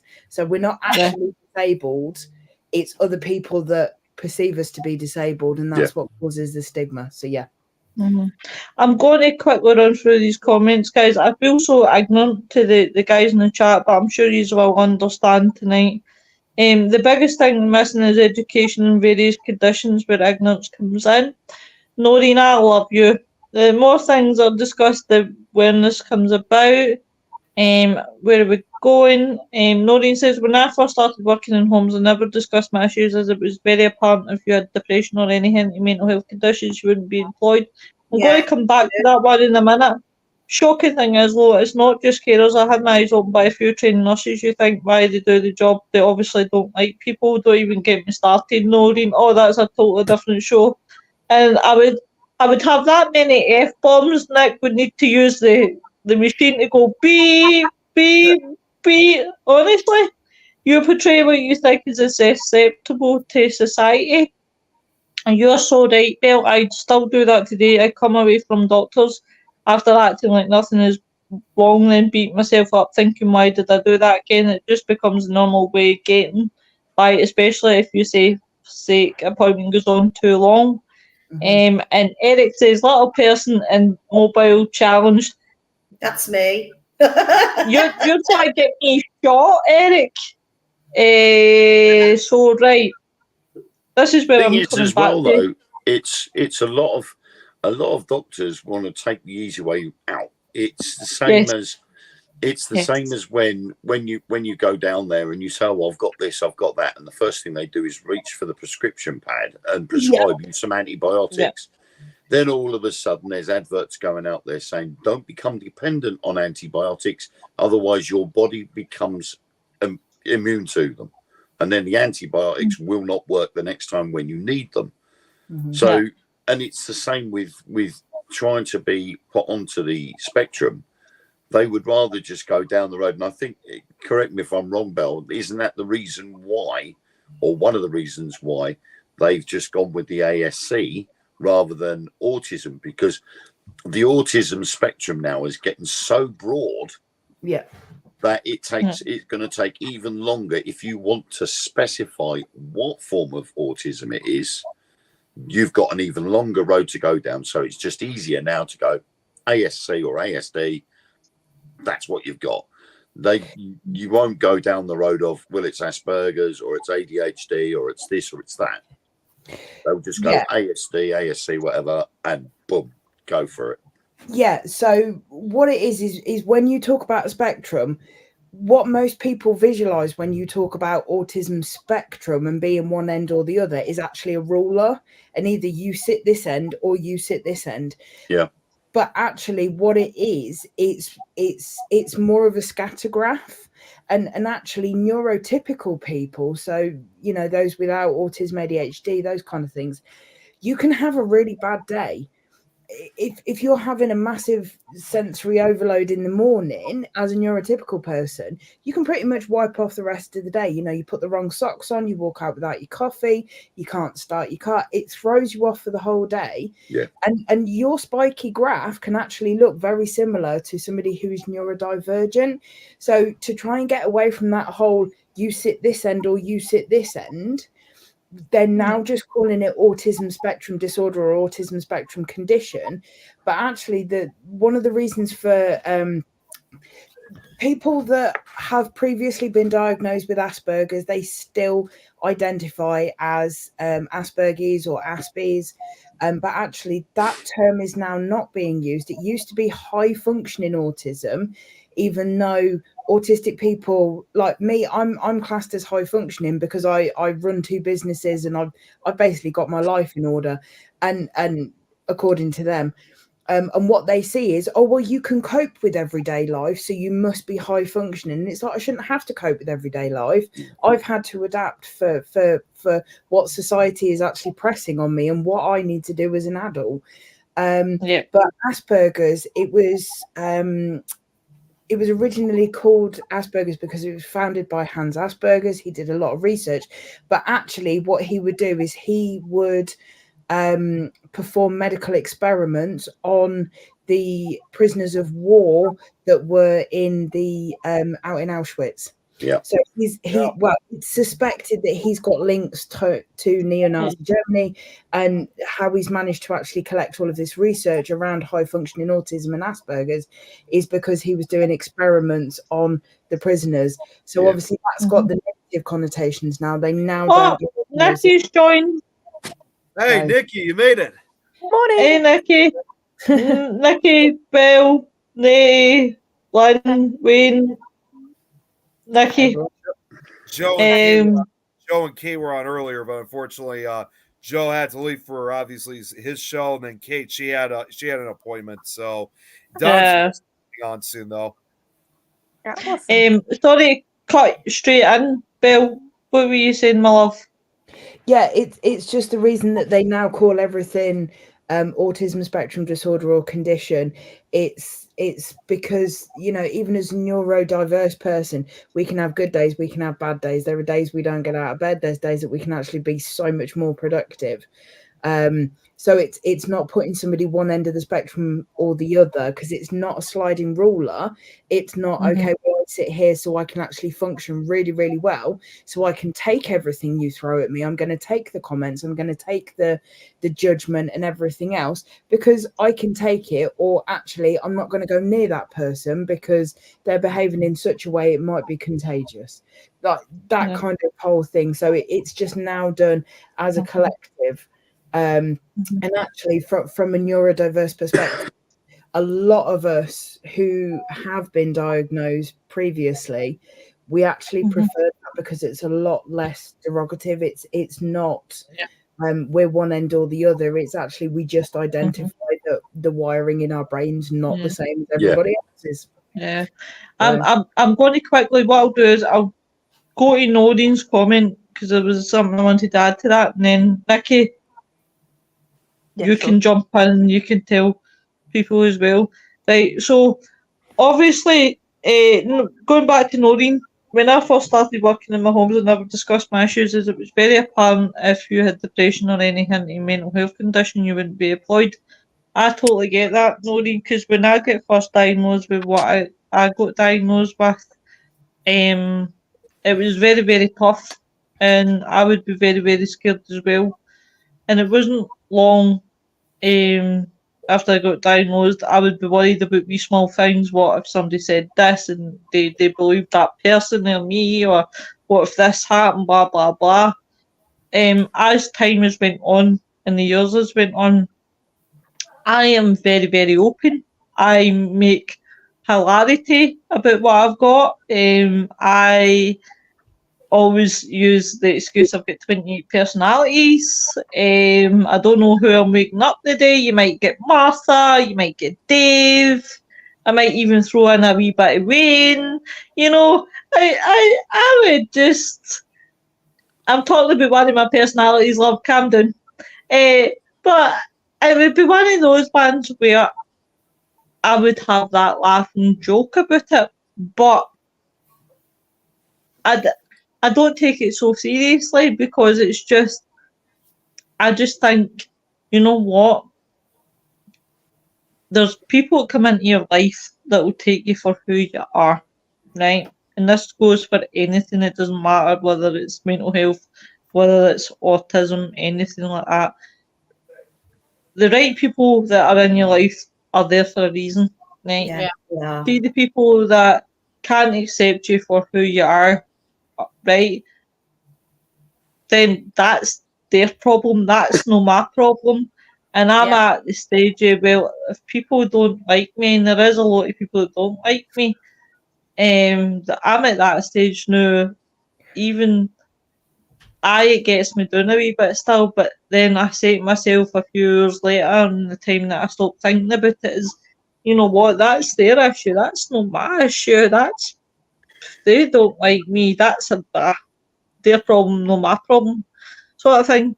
So the way I see it now is, do you know what, the right people that come into your life, they come in for a reason. The right people who stay in your life are the people who are meant to be in your life. And it doesn't matter if a person that accepts you. That's why people find it probably most easiest to talk to me is because I don't judge nobody. I'll take you for who you are. You know, at the end of the day, I don't care if you come in with no arms and you come in with no legs. You know, you come in like, I don't know, purple with white spots. I don't give a shit. As long as you're down to earth, you're no up your own arse. 9 times out of 10, I will welcome you with welcome arms. And what I've got to admire is people that, like Nick, for prime example, I'm going to use Nick, right? Nick was a very, very shy boy away at the beginning when I first met Nick, right? And one of the things that I had a wee bit of worry was my sense of humour, because my sense of humour knows no bounds. And keep going, love. I'm the sort of person that laughs at the wrong time when you shouldn't laugh, right? So I used to worry about what if I don't realise I've offended Nick. What if Nick gets offended if a thing with? And everybody says in my household that I treat Nick like the golden boy. That he's like, I give Rudell's pelters, all the rest of my show hosts gets pelters, but Nick's get treated like the golden boy. I said, but there's one thing about Nick. Nick starts to give me it back. And he does give it back. And that's the proudest moment in my days, because I'm like, fuck yes. And even now, I don't get fear, because I know if I offend Nick, Nick will tell me I've offended Nick. So that's why I have that laugh and that joke with him. And the more the time goes on, I just don't care. And what I put in Nick's birthday post was, I admire Nick and how he puts up with me, because I just don't know how he puts up with me. Seriously. And he tells me that I'm wrong, and I like it, and that's what I bloody love, because where I've seen Nick be this wee nervous person to the Nick that I know now, it's like 2 different people. And I really, really respect that when he turns and tells me, you're wrong, and I go, you know what, Nick, you're right. You're right, son, I'm wrong. Do you know what? And that's what I love. But I know that I still be mindful in what I say, and know that everybody, and remember that folk they take things literal. Nikki, my love. Hello. Thank you very much for joining. No worries. I know that you wanted to be a part of this now. Yeah, sure. No Tonight, tonight, I'm saying tonight, it's tonight for me, morning for you. You're starting your day and I'm going to my bed. Yeah, we're 5:45 a.m. in the morning, so. Wow. Oh, jeez. Jesus Christ, Nikki. This Hello, my darling. Say hello. Say good morning. Good job. So this is my little peanut. It's okay. It's okay. You're right. I'm just gonna move away. So my story. This is my lovely daughter Vera. She is 8 years old. She has autism level 3, ADD, global development delay, and some other mental disabilities, but that is fine. So yeah, that's my little shindig. I'll move away from her because yeah. Do you know, I love having these talks because it's good when you can sit down and you can have these talks. Sorry, my internet. And it is. You're still here? I can still hear you. Yeah. Sorry, what did you ask? No, I was just saying it's great when we can sit down and we can have chats like this, and it's been great. And it's not just seeing it from like an American point of view, a UK point of view, but it's also great to have somebody from Australia as well, because it's a first really for the show, and it's good to see how different people deal with different things. Yeah. But the Thank thing you. is, it's a worldwide issue. It's not something Yeah. that's on your doorstep. It's on everybody's doorstep. Yeah. Exactly. Oh God, aye. Basically in every country, every continent. Yeah, and not one or the one thing I don't like about people is when they always say everyone that's autistic is the same level, and I'm like, no, everyone is unique, everyone is different, everyone that's on the spectrum have different ups and lows, different sensory issues, if you want to call them. You can't just accuse of, Yeah, different than like I mean, I know it's not exactly the same, but still, Yeah. it is different in every way. It's no different than, like, for example, I mean, that's like saying that everybody's got like the same type of DNA. When in reality, that's not the case. Nobody has the same type of DNA, or same with disabilities, except for maybe twins. But that's pretty much it. Good morning. Good job. The one mean, thing that I it's always say like- whenever I do my training, like whatever program that I'm training, if it's particularly around like anything to do with autism, the one thing that I stand by and I absolutely advocate for is if you've met one person with autism, you have met one person with autism. Exactly. Like, it's as unique as a fingerprint. It is. Really is. I mean, with my suspected high functioning autism and my son's diagnosed high functioning autism, Yeah. I think with my son, there's something else there as well, because he has routine. Yeah. And I was told that's part of the Asperger's side of autism. Yeah. Coming through as well, because if there's a break in that routine, he melts down. And I have to tell him who's taking him into school the following morning, who's picking him up in the afternoon, what we're having for dinner, and I have to tell him 24 hours in advance. And if I change that routine in any way, shape, or form, I've got problems on my hand. I never had that. I never had a routine thing. I do now. I like to have my day planned out, and if my day doesn't go the way I originally planned it, I shut down, and I'll end up going for a whole day where I do nothing, simply because my routine has gone. Yeah. But when I was my son's age, when I was Ethan's age, 15, I never had that issue. I just went with the flow of everything, and I was always the outcast. I had no friends at school. In primary school, I was on my own all the time. Secondary school, I had one or two friends that were just as weird and wacky as I was.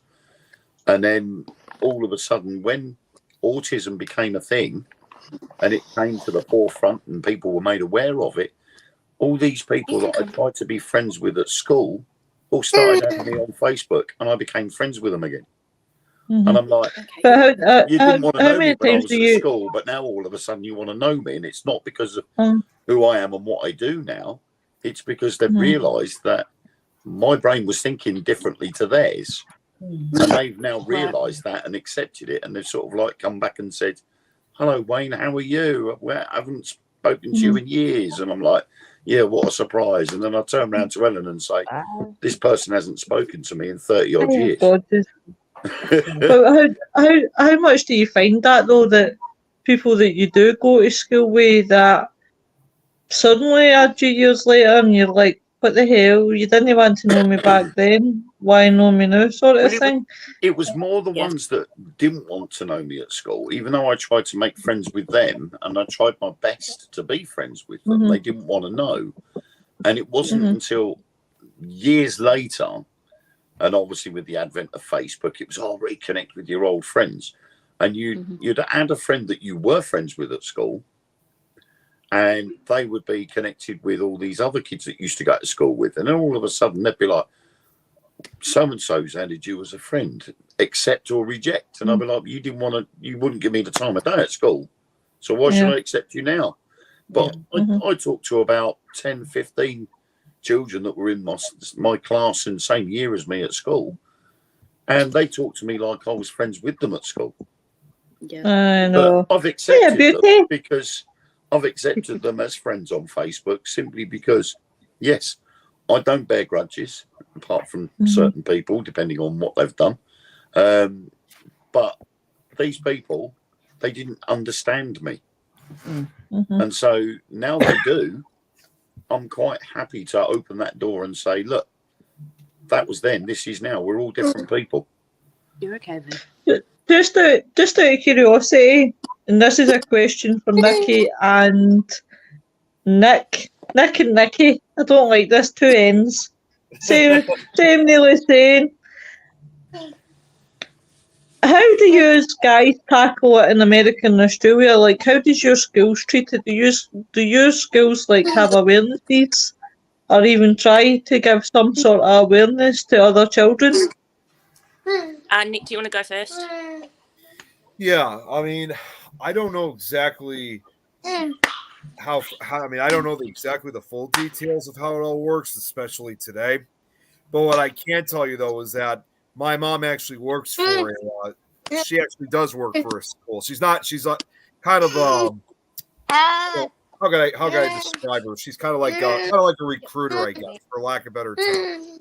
She works at a school called Brightmoor Academy, and that's primarily a school where they bring in, kids with autism and Asperger's, that kind of thing.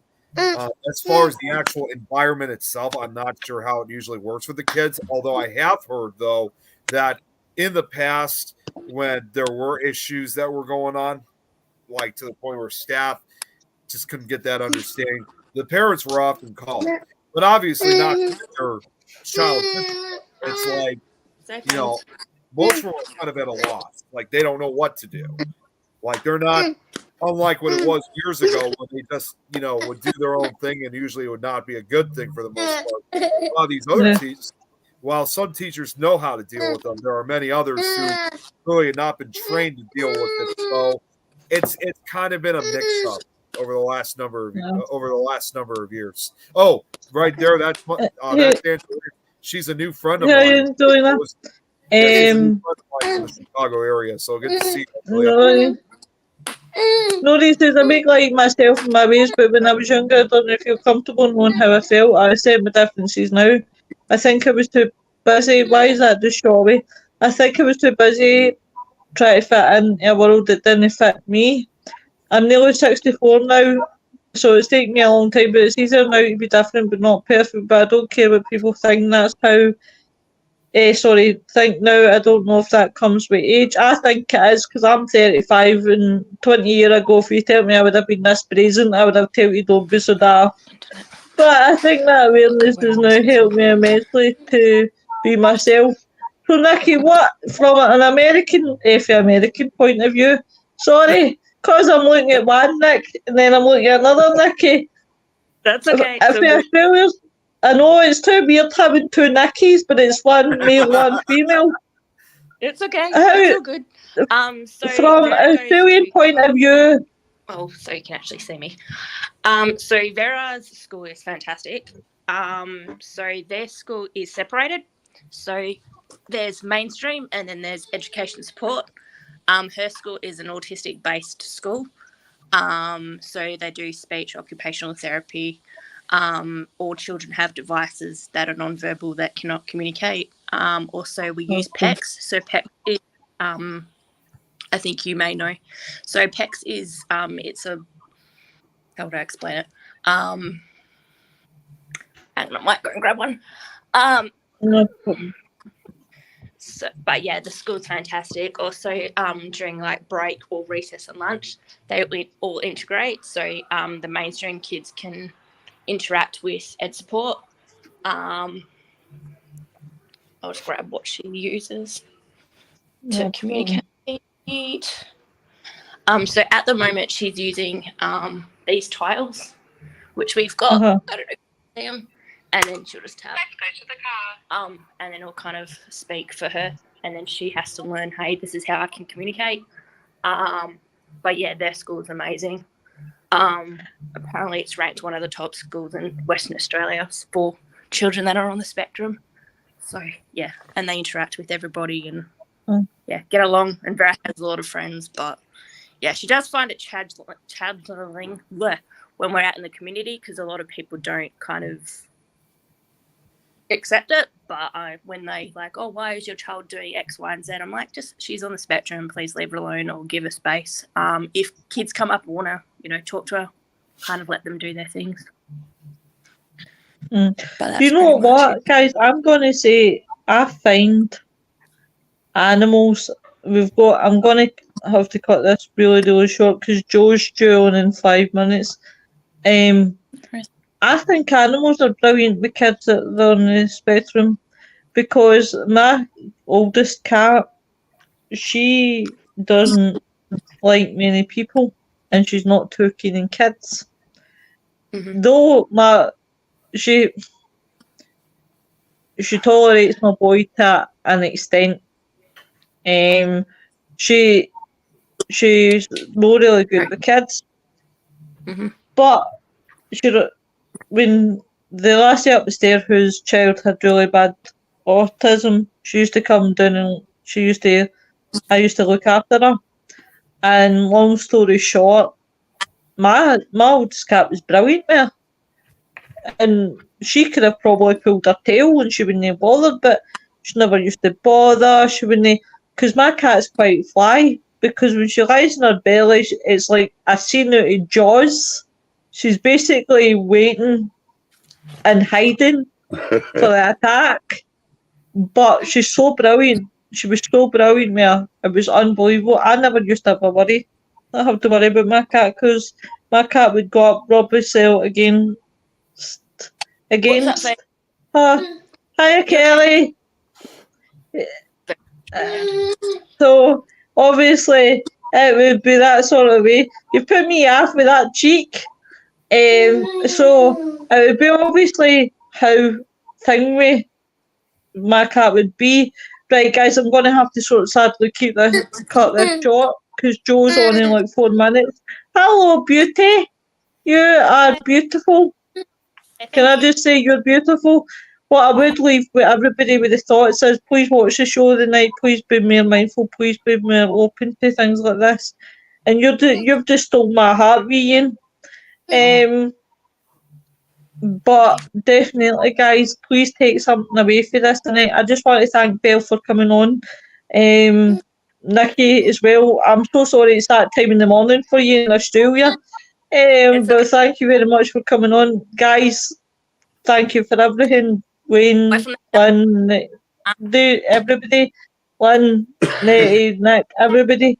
Guys in the chat for being really respectful tonight. I'm so proud.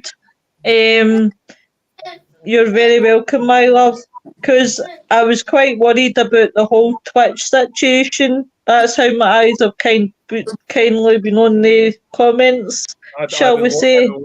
I've been watching that too. Oh, I've been sitting here sweating, thinking what the night was going to be like with Twitch. But yeah, guys, so tomorrow night on Friday Fighters, we will be talking about medium versus psychic. On Sunday, you will have Shadows and Light. We're not too sure yet, Lynn, are we? No, let me just see my rota. Right. You've never given me a headache, love. It's only the folk in Twitch, some of the trolls in Twitch that give me their heads. Sunday, it's not Sunday, isn't it?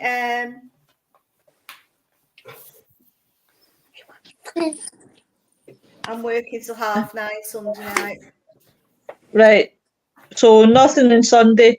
Monday we'll be back with the Dark Mirror boys. Those aliens, I can't quite do it as good as Mark Manley, but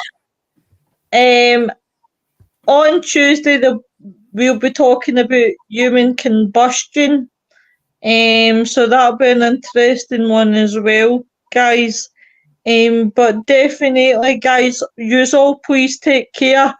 I better get off before Joe batters me. But everybody take care. Thank you very much. See you later, guys. Bye. Bye, everyone.